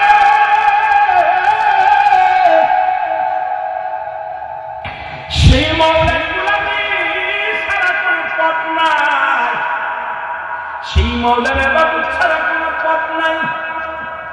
যেহেতু আল্লাহ সব কিছু চূর্ণ বিচ্ছিন্ন করে দিবে, এই জমিনটা পুড়ায়া দিবে, মাটিগুলো পুড়ায়া দিবে, জমিনের পানিগুলো শেষ করে দিবে। যেদিন কিচ্ছু বলতে কিচ্ছু থাকবে না, থাকবে শুধু আমার আল্লাহ। আল্লাহ কয় বান্দা সেদিন থাকবো আমি শুধু আমার নবীর ভালোবাসা নিয়ে। ওমা আরসালনাকা ইল্লা রাহমাতাল লিল আলামিন। জোরে জোরে চিল্লায় বলেন মারহাবা। আল্লাহ নবীর রহমতের পেয়ালা দিয়ে দুনিয়ার মধ্যে আগমন করেছে, যিনি উম্মতের কান্ডারি,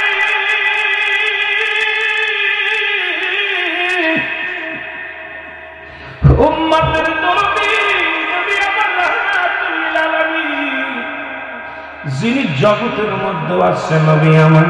নবী বলেন হায়াতি খায়রুল লাকুম ওয়া মামায়াতি খায়রুল লাকুম। আল্লাহ নবী উম্মতিরা রে, এই দুনিয়ার মধ্যে আমি আগমন করেছি আমার উম্মতের জন্য কল্যাণ স্বরূপ। কারণ আমি নবী দুনিয়ার মধ্যে আমার আল্লাহ পাঠাইল, আমার আল্লাহ আমারে আমার উম্মতের কল্যাণের জন্য। ও দাদু ভাইরা, আজকে মাহফিলটাও ঠিক আপনাদের কল্যাণের জন্য। যারা কবর শুয়ে আছে তাদের জন্য বড় কল্যাণ। তাদের জন্য ঈদের দিন। কারণ আপনি আমি কবরে শুয়ে যাব, ওই যেখানে গেলে রাত শেষ হবে না, যেখানে গেলে সকাল হবে না, যেখানে গেলে সন্ধ্যা লাগবে না, যেখানে শুরু আছে যার শেষ নাই, সেই জায়গাটার নাম হলো কবর। আমার নবী ডাকতে বলেন, উম্মতেরা রে, এই দুনিয়ার মধ্যে আমি নবী দুনিয়ার মধ্যে আগমন করেছি আমার উম্মতের জন্য কল্যাণ। কারণ আমি নবী আমার উম্মতের সঙ্গে চলাফেরা করেছি, আমি নবী আমার উম্মতের সঙ্গে কথাবার্তা বলেছি, আমি নবী আমার উম্মতের মতো ঘর সংসার করেছি। সুতরাং শরিয়াত, তরিকত, হাকিকত, মারফত সব জায়গায় আমার নবী। আস্তে দেবেন না, জোরে সব জায়গায় কি? জোরে বলেন সব জায়গায় কি? আমার নবী। শরিয়াতের দিক তাকাইবেন নবী, হাকিকতের দিক তাকাইবেন নবী, মারফতের দিক তাকাইবেন নবী, কবরের জিন্দেগিতে নবী, আর মুসলমান সংসারী জীবনে নবী। আপনি জীবন দশায় আপনার নবী, ব্যবসায়ের মধ্যে নবী, নামাজের মধ্যে নবী, হজের মধ্যে নবী, যাকাতের মধ্যে নবী, আপনার জীবন বিধানের মধ্যে নবী। এই জন্য নবী বলেন আমার জিন্দেগিটা আপনাদের জন্য কল্যাণকারক। হায়াতি খায়রুল লাকুম, আমার হায়াতের জিন্দেগিটা আমার উম্মতের জন্য কল্যাণকারক। জোরে বলেন মারহাবা।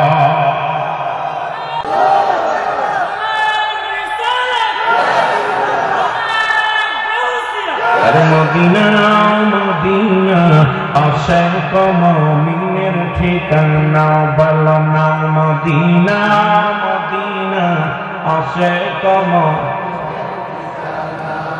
মন চাইছিল গজল গাবো না, দাবি করেছিল, তারপরে গজল গান বলার অবস্থা ভালো না, তারপরে দুই একটা গাইতে হয় যুবকদের জন্য। বলো না মদিনা মদিনা আশিক মুমিনের ঠিকানা, বলো না মদিনা মদিনা। আয় গায়ে দিদার চেয়ে কাঁদো তোমরা, দিদার চেয়ে কাঁদো তোমরা, হও না নবীর দিওয়ানা মদিনা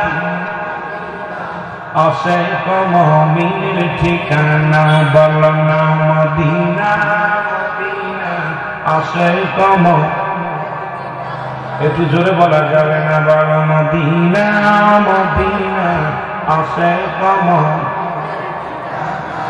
এর নবীর প্রিয় সাহাবী হযরত আবু বকর সিদ্দিকী, বলেন নবীর প্রিয় সাহাবী, এর ভালোবেসে শুইল পাশে, ভালোবেসে শুইল পাশে, যাইয়া সে তাই দেখো না মদিনা মদিনা। আরো জোরে বলেন মদিনা মদিনা আশিক। আগা আগা বসে জোরে বলেন, এর মদিনা মদিনা আশিক। জালালউদ্দিন সুয়ুতি ফুসাতুর বড় দেখল নবীজি, বলেন জালালউদ্দিন সুয়ুতি ফুসাতুর বড় দেখল নবীজি।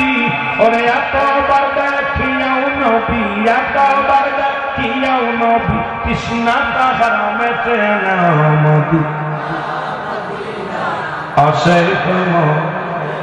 আরো জোরে বলা যাবে না? বলো মদিনা মদিনা। আয় হায় দিদার চেয়ে কাঁদো তোমরা, দিদার চেয়ে কাঁদো তোমরা, হও না নবীর দিওয়ানা মদিনা আশিক মুমিনের ঠিকানা, বলো না মদিনা মদিনা। কালো হাবশি বেলাল ভালোবাসলো ওই নবীকে, বলো কালো হাবশি বেলাল ভালোবাসলো ওই নবীকে। ওরে ইসলামের প্রথম মজিন, ইসলামের প্রথম মজিন বানাইলেন রব্বানা মদিনা আশিক মুমিনের ঠিকানা, বলো না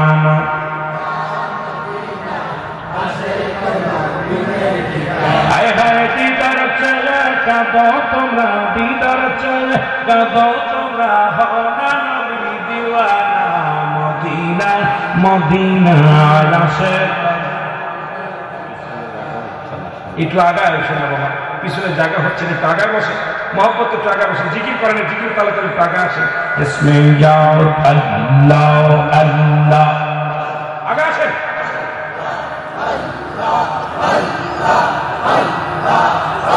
আইরে নবীর দুরূদ পড় দিলে দিলে দেখো নবীর দুরূদ পড় দিলে দিলে আল্লাহ আল্লাহ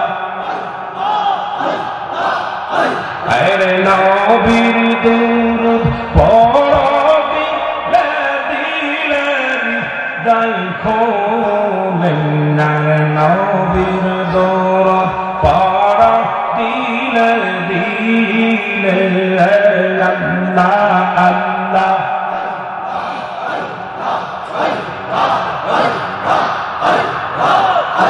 আরে দরবে তেরা সুরবে ওয়ালা কর পাইলেন না আমেনা দরবে তেরা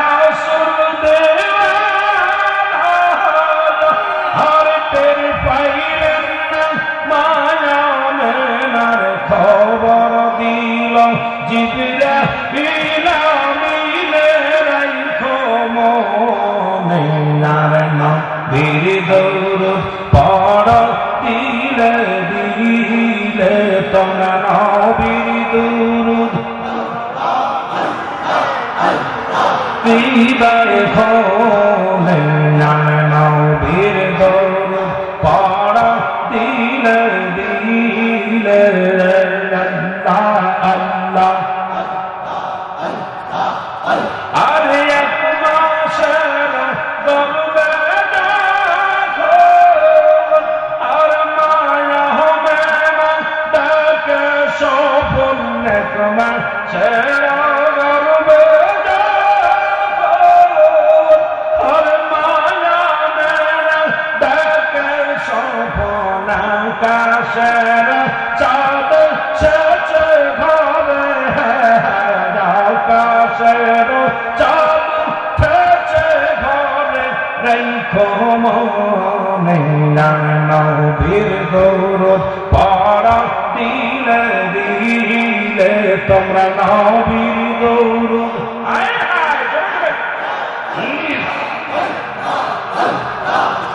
আইরে নবীর দরুদ পড় দিলে দিলে রাইখো মনে নবীর দরুদ পড় দিলে দিলে আল্লাহ আল্লাহ আর দুই মাসের গর্ভে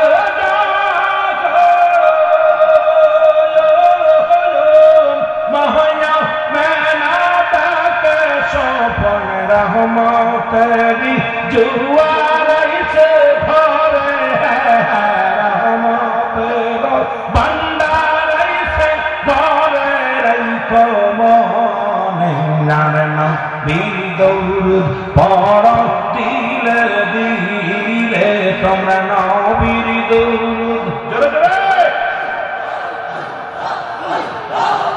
আর নবীর দরুদ পড় দিলে দিলে রাইখো মনে নবীর দরুদ পড় দিলে দিলে আল্লাহ আল্লাহ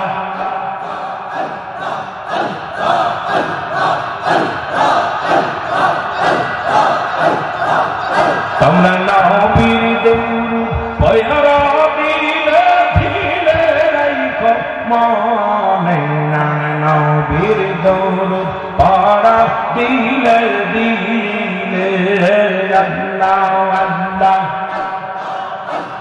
তিন মাসের গর্ভে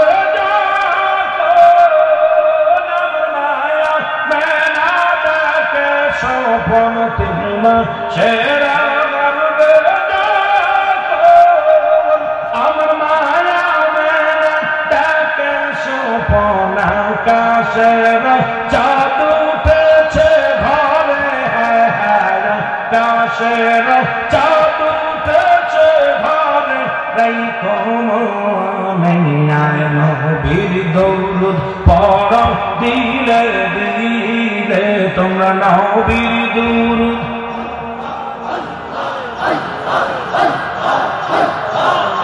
আরে নবীর দরুদ পড়ো দিলে দিলে তোমরা সবাই নবীর দরুদ পড়ো দিলে দিলে আল্লাহ আল্লাহ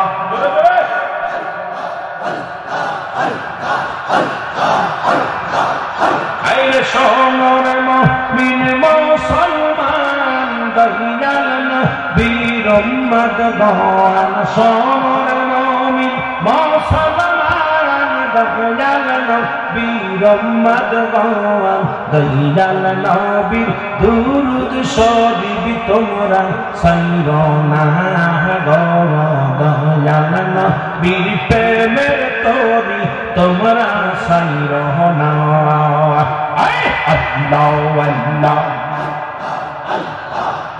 আইরে সোনার মুমিন মুসলমান দয়াল নবীর উম্মত গণার সোনার মুমিন মুসলমান দয়াল নবীর উম্মত গণার দয়াল নবীর প্রেমের তরি তোমরা সাইরো না গো দয়াল নবীর প্রেমের তরি তোমরা সাইরো না আল্লাহ আল্লাহ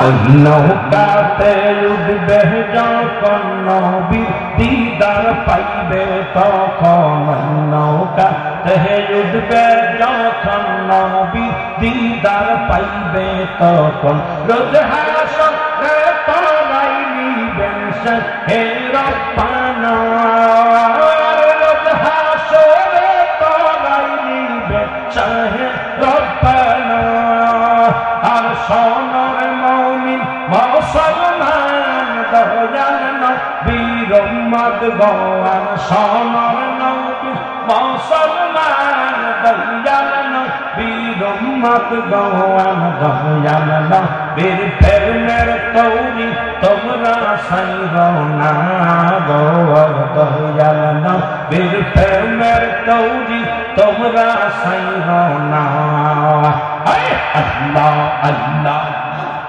জোরে জোরে জিকির করে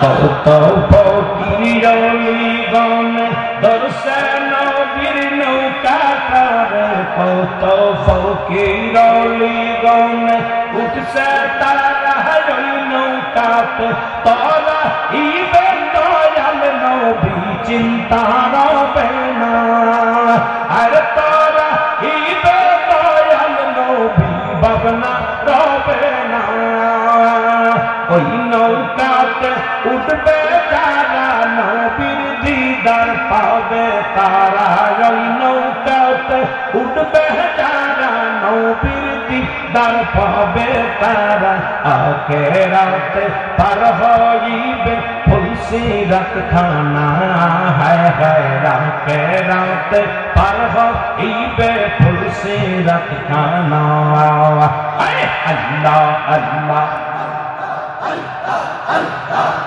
আইরে সোনার মুমিন মুসলমান দয়াল নবীর উম্মত গণ সোনার মুমিন মুসলমান দয়াল নবীর উম্মত গণ দয়াল নবীর দুরূদ শরীফ তোমরা সাইরো না গো দয়াল নবীর প্রেমের তরি তোমরা সাইরো না আল্লাহ আল্লাহ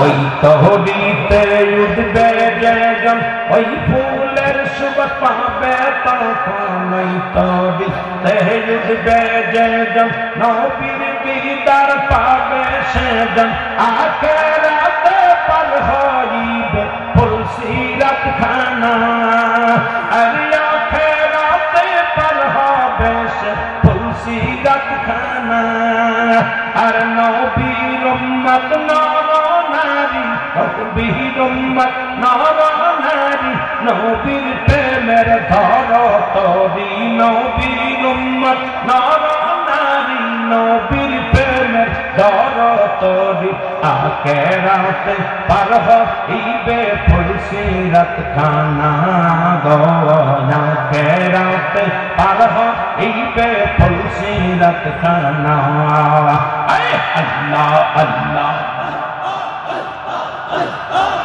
আরে সোনার মুমিন মুসলমান দয়াল নবীর উম্মত গোয়ান সোনার মুমিন মুসলমান দয়াল নবীর উম্মত গোয়ান দয়াল নবীর প্রেমের তৌরি তোমরা সাইরো না গো দয়াল নবীর প্রেমের তৌরি তোমরা সাইরো না আল্লাহ আল্লাহ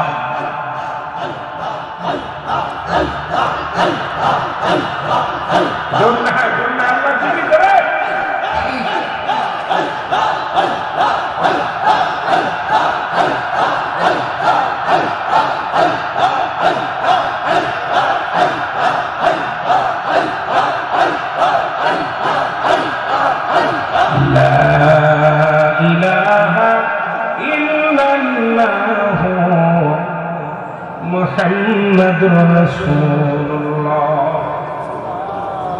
সাল্লাল্লাহু আলাইহি ওয়াসাল্লাম মারহাবা আর একটু জোরে বলেন মারহাবা জিকির করলেন কার আল্লাহ জিকির সাধারণত দুভাবে বিভক্ত ওয়াজ কই রাখলাম মনে রাখবেন কবরের জায়গা কথা বুঝেন জিকির দুভাগে বিভক্ত একটা জাহিরি একটা বাতিল জাহির জিকিরটি স্পষ্ট জিকির আল্লাহ আল্লাহ জিকির করলেন বাতিল জিকিরটা আবার একটা সেটা হলো ছোট ছোট জিকির এটা আবার দুই ভাগে বিভক্ত একটা হলো ঠোঁট বন্ধ জিহ্বা চালু আর একটা জিহ্বাও বন্ধ ঠোঁট বন্ধ কলব যুগে মানব দেহের বান্দিদের নিচে একটা হাত হাড়ির নিচে একটা গোস্ত আরবিতে বলা কাল ইংলিশে বলা হাত বাংলায় বলে হৃৎপিণ্ড এটা যাদের পবিত্র সমস্ত দেহরাজ্য পবিত্র সমস্ত দেহরাজ্য পবিত্র এখন মুনাফিকদের সিনার উপরে যারা জিকির করবে জিকিরে তারা গাফিলতি করবে নামাজ দ্বারা অলসতা করবে যখন নামাজ দাঁড়ায় অলসতা করে আর যখন জিকির করে গাফিলতি করে মুনাফিকদের সিনার উপরে জিকির করলেন কার এই জিকির কিতাবের ভাষায় 4 ভাগে বিভক্ত কয় ভাগে 4 ভাগে চরমোনাই সারসিনা পুরপুরা দেওয়ান বা আপনার সুন্নিয়া ওহাবি নাই সকলের জন্য বলে যাবেন সব ভাইদের জন্য কিতাবের নাম তিরমিজি শরীফের দ্বিতীয় খণ্ড 175 নাম্বার পৃষ্ঠা কত নাম্বার 175 নাম্বার পৃষ্ঠা এতদিন জিকির করছেন আল্লাহর জিকির নাম এই জিকিরটার নাম হলো ইসমে জাত একটু আগে যেটা করলেন জিকিরটার নাম কি ইসমে জাত বাইহাকি সোহাইবুল ইমানের প্রথম খণ্ড 337 338 নাম্বার পৃষ্ঠা এতদিন জিকির করেছেন কালেমার জিকির না কোথাও কোনো কালেমার জিকির না এই জিকিরটার নাম হলো নাফি জাতের জিকির লা ইলাহা ইল্লাল্লাহ মুহাম্মাদুর রাসূলুল্লাহ সাল্লাল্লাহু আলাইহি ওয়াসাল্লাম যেহেতু অনেকে জিকির করে তো কথাটা বলে দিলে আপনাদের বুঝতে ভালো হবে এই জন্য বলে যাবেন আমার বাবারা তাহলে কালেমার জিকির আমরা জানি অনেকেই জানি তাহলে জিকির করে কিন্তু নাম জানি না যেরকম ঠিক কিনা এই জিকিরটার নাম কি নাফিয়াস বাত নাম্বার 3 কানজুল মানের প্রথম খণ্ড 214 নাম্বার পৃষ্ঠা কত নাম্বার 214 নাম্বার পৃষ্ঠা এতদিন জিকির করছেন তওবার জিকির না এই জিকির কোনো তওবার কোনো জিকির না জিকিরটার নাম হলো আল্লাহর জিকির লা হাওলা ওয়ালা কুওয়াতা ইল্লা বিল্লাহ মারহাবা বলেন আর একটু জোরে বলেন এ মুসলমান ইবনে মাজার মধ্যে 74 নাম্বার জিকির সুবহানাল্লাহ আলহামদুলিল্লাহ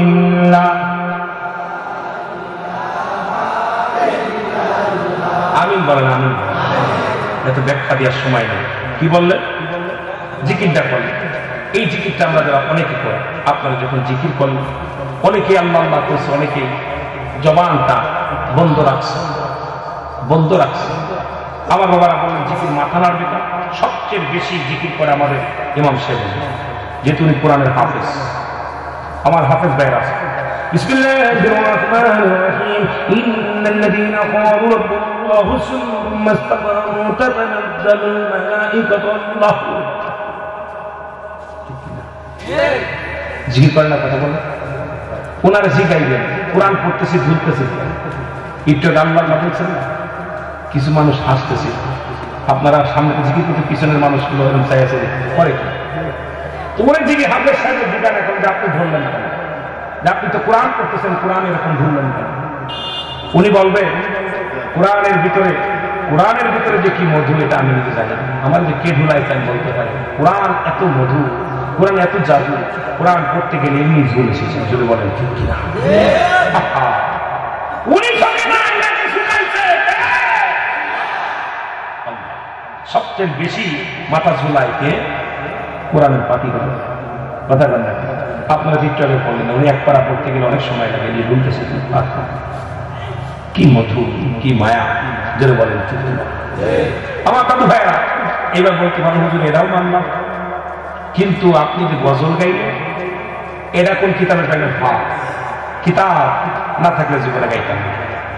নবীজির দরবারে নবীজি নামাজ পড়াইতে, নবীজি দুইটা মেম্বার ছিল মসজিদে নববী। একটা মেম্বারে নবী খুতবা দিতেন, আর একটা মেম্বারে নবীর সাহাবীরা নবীকে নাচ শোনাইতেন। নবীর দুজন সাহাবী ছিল, নাম হলো হাসান বিন সাবিত। এই দুই সাহাবী নবীকে সদা সর্বদা নাচ শোনাতেন, কবিতা আবৃত্তি শোনাইতেন, গজল গিয়ে শোনাইতেন নবীজিকে। এখন আমাদের যে জায়েজ নাই মৌলবীরা গজল গাইলে অনেক কিছু শুন রাখলে গজল না, গজল গাইলে তোর মাথা করব কথা কেন? গজল কে শোনে? নবীজি শোনে। আহা, নবীর সাহাবীরা শুনছে, নবীজি শুনছে, নবীজিকে কবিতা আবৃত্তি করে শোনাইছে।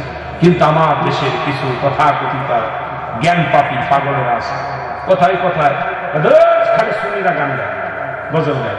আমি কইছি মৌলবীরা গজল গায়, আমি এদের ধন্যবাদ বেশি জানি, কারণ অনেক যুবকগুলো আমাদের তাহিরি ভাই আছে, অলিউল্লাহ আশিকি ভাই আছে, গজলগুলো যখন গায় এত মজা লাগে। অন্য আপনাদের যে দালালি দরবারে অনেকেই দরবারে আছে 8-9 জন আলে, যখন গজল গায় আমার কিন্তু মজা লাগে। আপনাদের কি লাগে না? তো শরিয়াত মোতাবেক গজল হওয়া লাগে, শরিয়াতের বাইরে কিছু অনেকে বলে ফেলে, এটার জন্য আর গুণাগার হয়ে যেতে পারে। আগে শাব্দিক অর্থ বুঝতে হবে, অর্থটা কি বলছে। হ্যাঁ, কথা বলছেন। এটা যদি বলে তাহলে এরাও বলছে খারাপ বলে। যদি বলি খাজা, খাজা হচ্ছে ফার্সি ভাষা। খাজা শব্দের অর্থ সম্মান। দরবার বিশাল দরবার, যেখানে কথা আলোচনা হয়, দরবার হয়, বইটে হয়। এখানে হয় রহমত পায় নাই গজব পায়। এখানেও দুটা জিনিস পাওয়া যায়, এমন একটা পাবেন, খালি এত কেউ আনতে পারবে হ্যাঁ তো হয়নি, এখানে গজব নাই রহমত। আল্লাহ দপ্তরে গেলে কেউ নিয়ামত নিয়ে আসে, কেউ গজব নিয়ে আসে। সুতরাং কথাটা খারাপ করে না, হাজার দরবারে কেউ ফেরে না কালী রাতে, কথাটা হাতাই করছে, হয় নিব গজব, নাই নিব রহমত, পাইতেই হবে একই দপ্তর খালি হাতাই কতক্ষণ ঠিক কিনা। হাঁটি কষ্ট অনেক আছে বাবা, বড় কষ্ট। হ্যাঁ, সব সিনার খবর, মনের খবর কিনা রাখে, কথা বলেন কে রাখে? এইবার কথাটা খুব মজার একটা, একদম বুখারীর হাদিসটা, একদম হাদিসটা বাইরে বাইরে দিচ্ছে, খুব সুন্দর। ইন্নাম আমালু বিন্নিয়াত, সিনার খবর মনের খবর কে রাখে? তাহলে আপনার এই যে একটু আগে আপনারা হুকুম করবেন, এমন একটা হুকুম করতেছে, তাহলে আপনি পরে গায়ে ওই যে আপনি মনের খবর সিনার খবর এটা কে জানে? আপনি কিরাম বুঝলেন যে আমি হুকুম করতেছি? কথা বলছেন কেউ বলতে পারি? এটাদের একটা গল্প আমার মনে পড়ে গেল, এর পিছনে কথা বলে কারা? সবাই ওয়াজ শুনতেছে, যারা বাইরে আছে ওরাও শুনতেছে, ওদের বসার সুযোগ নাই, দাঁড়ায় দাঁড়ায় শুনতেছে। আর একটু পর্দা পাইছে, একটু গোপনে গোপনে আছে, কি কন এনে অনেক মেয়ে ছেলে আছে, একটু লুকায় লুকায় শুনতেছে। পর্দার একটা বিধান আছে, কথা কোন ঠিক কিনা? হ্যাঁ, আমার ভাইরা ওই একজন খুব একজনের আমার একটা মনে পড়ে গেল, একজন তুতা পাখি দিয়ে ব্যবসা করে। তুতা পাখি চেনে? ব্যবসা করে। এই তুতা পাখি দোকানে বেচা কেনা করে, লোকজন ভিড় জমায় দোকানে, প্রচুর বেচা কেনা। তুতা পাখি দেখার জন্য সবাই যায়। হঠাৎ করে তুতার একদিন দোকানে শিকল দিয়ে বেঁধেছে, বলছে তুতা তুই থাকে, আমি গোসল করে নামাজ পড়ে আসি। তুতা আসলে হঠাৎ করে একটা বিড়াল ঢুকছে, বিড়াল ঢুকে যখন ছো মারছে, তুতার গলায় ছিল শিকল। এই শিকলটা দিয়ে শিকলের লাইটে তেলের বোতল সকাল পড়ে গেছে। দোকানদার দোকান খুলে দেখে, তেলের বোতল সব পড়ে গেছে। দোকানদার রাগান্বিত হইয়ে একটা বাড়ি মারছে, তুতার মাথা ফেটে গেছে। মাথা ফেটে গেলে এখন মায়া লাগছে তুতার, যা ডাক্তারের দোকানে নিয়ে পশম পরিষ্কার করে দিয়া সাবলুন লাগাই দিছে। এখন কিছুদিন পরে দুই বন্ধু দোকানের সামনে বসে কারো দোস্ত ইমাম সাহেবের কয়দিন বয়স, মাথা চুলগুলো পড়ে গেছে, আহার টাক মুড় বেয়ে গেছে। তুতা বলতেছে আমি জানি ও তেল ফেলাইছে তাই টাক হয়েছে। কি বলছে? ও তেল ফেলাইছে তাই টাক হয়েছে। এখন দোকানদার বুঝতে পারছে হারে ওদের টাক হয়েছে, বয়স হচ্ছে, রোগে টাক করছে, কিন্তু ওরা তো মায়েরা টাক ফেলাইছে। আমাদের দেশের মানুষ হলো এখন মনের ওর মনে যেটা বলে ও আর একজনে বলে ফেলে, মনে একটা করে। ভাই আমার, এই জন্যে আগাম কোন কথা বলা ঠিক না। সবসময় আমলের নিয়তে সমস্ত ইবাদত করা উত্তম, যেন বলেন ঠিক কিনা। তবে শরিয়াতে একটা শরিয়াত ছেড়ে দিলে কাফের, শরিয়াতের বিধান যেটা আছে এটা আপনাকে লঙ্ঘন করা কখনো মেনে নেওয়া যাবে না। আপনি অনেকেই পাই নামাজ পড়িয়ার না পড়ি ইমান ঠিক আছে, ওরে আগে ফিরাইতে সারা করতে হবে। মুসলমান এবং কাফেরদের মধ্যে পার্থক্য হলো নামাজ। যার নামাজ নাই তার আবার ইমান কোনটা? কথা বলে আছে না? তবে সুন্নিদের ভিতরে দুইটা দোষ আছে। দোষটা আমি বলে যাই, হয়তো আপনারা কইতে পারবেন আমি এমন একটা কথা বলবো। সুন্নিদের ইমান আছে, আমল নাই। ইমান আছে, আমল নাই। আর বাতিলদের আমল আছে, ইমান নাই। কথা বোঝেন? দাম থাকলে কি, কিন্তু বাবা বড় লসের মধ্যে আছে। দাম আছে কিন্তু লসের মধ্যে আছে। ইমাম সাহেব যেটা বলছে কথাটা মানি, কিন্তু এইরকম কইলে ওরা পায়ে বসবে। ইমান আছে, আমল নাই, আমল আছে, ইমান নাই। মানব জীবনের অমূল্য সম্পদের নাম হলো, আর ব্যক্তির জীবনের অমূল্য সম্পদের নাম রুহু। রুহুবিহীন যেমন বডির মূল্য নাই, এই রুহুবিহীন বডির কোন মূল্য নাই। দেখতে শুনতে ভালো, রুহুটা নাই। এখন বলি ইমাম সাহেব সকালবেলা মাইকে বলবে একটা শোক সংবাদ। কি গ্রাম নিবাসী, এই গ্রামটার নাম কি ছিল? নূরপুর গ্রামে মোহাম্মদ হানিফ মিয়া ইন্তেকাল করেছে, বা চাঁদ মিয়া ইন্তেকাল করেছে। ইন্না লিল্লাহি ওয়া ইন্না ইলাইহি রাজিউন। মরহুমের জানাজা সকাল 10টায় মসজিদ প্রাঙ্গণ অনুষ্ঠিত হবে। একই মুখে বললো কি দেখেন, এই জবান দিয়ে বললো মরহুম চাঁদ মিয়া সাহেব ইন্তেকাল করেছে। কে মরছে? কে মরছে? বলছে অমুকের ছেলে অমুক মিয়া ইন্তেকাল করছে। বলছে একটা শোক সংবাদ, অমুক গ্রামে অমুক নিবাসী অমুক ব্যক্তি আজ রাত 12টার সময় ইন্তেকাল করছে, নাম বলছে। এরপরে আর নাম বলবে না, বলে মরহুমের জানাজা। কিসের জানাজা? কথা বুঝেননি? মরহুমের জানাজা বা মায়ের জানাজা সকাল 10টায় অনুষ্ঠিত হবে। এক মিনিট দেখে আপনি জিন্দা ধরে মারছে, মোরা ধরে গেছে লাশ, মরহুম হয়ে গেছে। চিন্তা করছেন কিছু? তাহলে আপনার আমার জীবন হলো এইটুক, বিশ্বাসটা ত্যাগ হয়ে গেছে, আর মূল্য নাই। এই জন্য ব্যক্তির জীবন অমূল্য সম্পদের নাম হলো রুহু। রুহুবিহীন বডির কোন মূল্য নাই। হাত আছে, পা আছে, সব আছে, রুহুটা নাই, বডির কোনো মূল্য নাই। এই জন্য আমল করছে, নামাজ, রোজা, হজ, যাকাত, ইমাম সাহেবরা বলছে ওরে পরিতেছে, সব ঠিক আছে, ইমান নাই। যার ভিতরে নবী নাই তার ইবাদত করে লাভ নেই। যারা বলেন ঠিক কিনা? এই জন্য বলতেছিলাম আমার নবী ইন্তেকাল করছে, কথা বোঝেন নাই? নবীজি ইন্তেকাল করছে, এটা নিয়ে কিছু বাতিলেরা কয় নবী মরে গেছে। নবীজি বলতেছে না, শুনে না, আমি নবীর ইন্তেকাল শরীফটা আমার উম্মতের জন্য কল্যাণ শরীফ। সুবহানাল্লাহ বলেন। আর একটু জোরে বলেন। কে বলতেছে? নবীজি বলতেছে যে আমি যে চলে গেছি, বিদায় নিছি, বিদায়টা নিয়ে আমার উম্মতের জন্য। আমি বিদায় নিতাম না, নিচ্ছি আমার উম্মতের জন্য। কার জন্য? কারণ আমি নবী যখন কোন উম্মত ভালো কর্ম করে, ভালো কাজ করে, আমি আল্লাহর দরবারে প্রশংসা করি যে আল্লাহ অমুক গ্রামের চাঁদ মিয়া সাহেব, ইমাম সাহেব হুজুর, ওই আবু সাইদ মিয়া, আল্লাহ ওই নাসির উদ্দিন একটা ভালো কাজ করছে, আল্লাহ ওদের জন্য শুকরিয়া আদায় করে। আল্লাহ আবার কোন উম্মত যখন গুনাহের কাজ করে, নবীজি বলেন সঙ্গে সঙ্গে আমি আল্লাহর দরবারে ইস্তিগফার করি, মাফ চাই যে আল্লাহ অমুক ব্যক্তি অন্যায় করছে, তুমি তারে মাফ করে দাও।